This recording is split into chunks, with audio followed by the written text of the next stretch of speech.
আজকে আমি তোমাদের সহজ পাঠের সপ্তম পাঠ শৈল এলো কই এটা পড়াবো।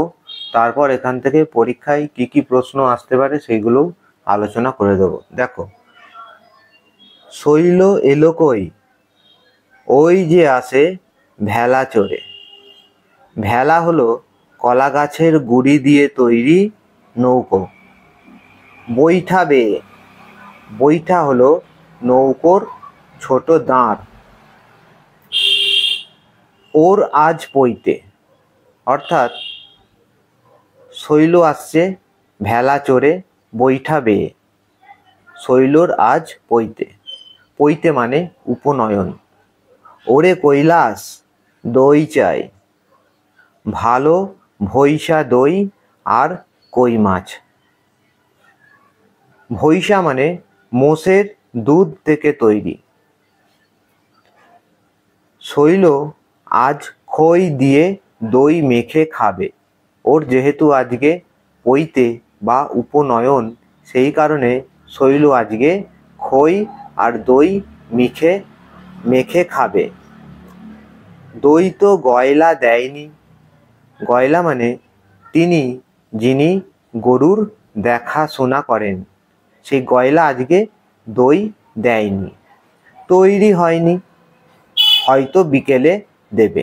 বৈকাল মানে বিকাল। পইতে হবে চিঠি পেয়ে মৈনী মাসি আজ এলো।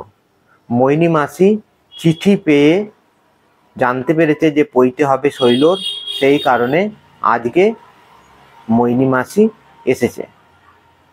মৈনী মাসি বৈশাখ মাসে ছিল নৈনিতালে। প্রশ্ন আছে, বৈশাখ মাসে মৈনী মাসি কোথায় ছিল? উত্তর হবে নৈনিতালে। তাকে যেতে হবে চৈবাসা। মৈনী মাসিকে কোথায় যেতে হবে? চৈবাসায় যেতে হবে। তার বাবা থাকে গৈলা। গৈলা কোথা? কোথা মানে কোথায়। জানো না? গৈলা বরিশালে। বরিশাল বর্তমানে বাংলাদেশের অন্তর্গত একটি জায়গা। সেইখানে থাকে বেনি বৈরাগী।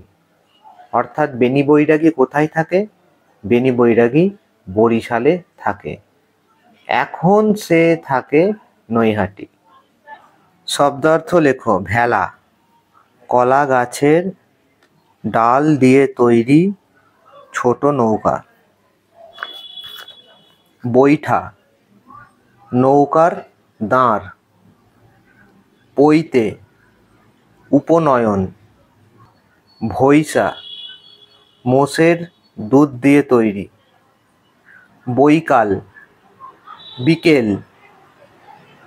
গয়লা যে গরুর দেখাশোনা করে। বিপরীত শব্দ লেখো।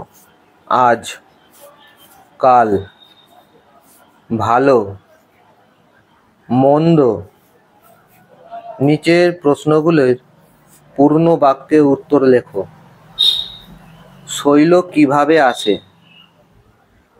শৈল ভেলা চড়ে বৈঠা বেয়ে আসে। আজ কার পইতে? আজ শৈলর পইতে। গয়লা কি দেয়নি? গয়লা দই দেয়নি। শৈল আজ কি খাবে? আজ শৈল খই দিয়ে দই মেখে খাবে।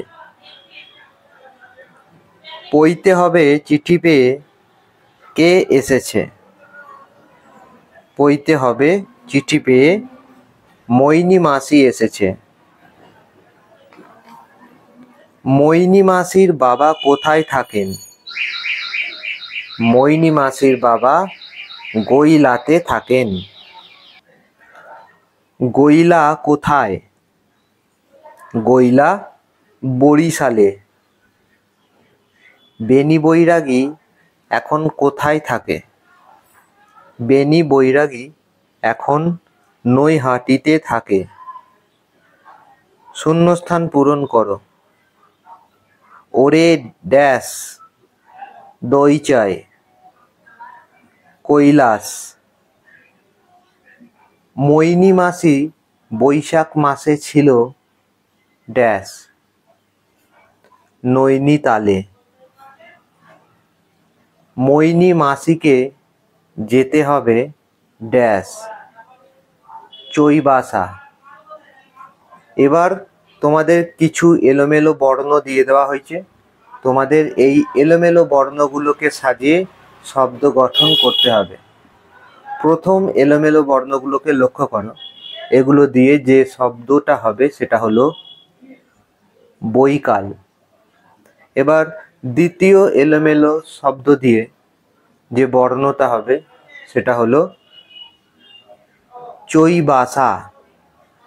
সবার শেষে যে এলোমেলো বর্ণগুলো দেওয়া হয়েছে সেইটা দিয়ে যে শব্দ হবে সেটা হলো নৈনিতাল। বাক্য রচনা করো। গয়লা। গয়লা বাড়িতে দুধ দিতে এসেছে। চিঠি। আগেকার দিনে চিঠির মাধ্যমে খবর আদান প্রদান করা হতো। বৈশাখ। বৈশাখ মাসে আম পাকে। ভেলা। ছেলেরা পুকুরে ভেলা ভাসিয়ে খেলছে।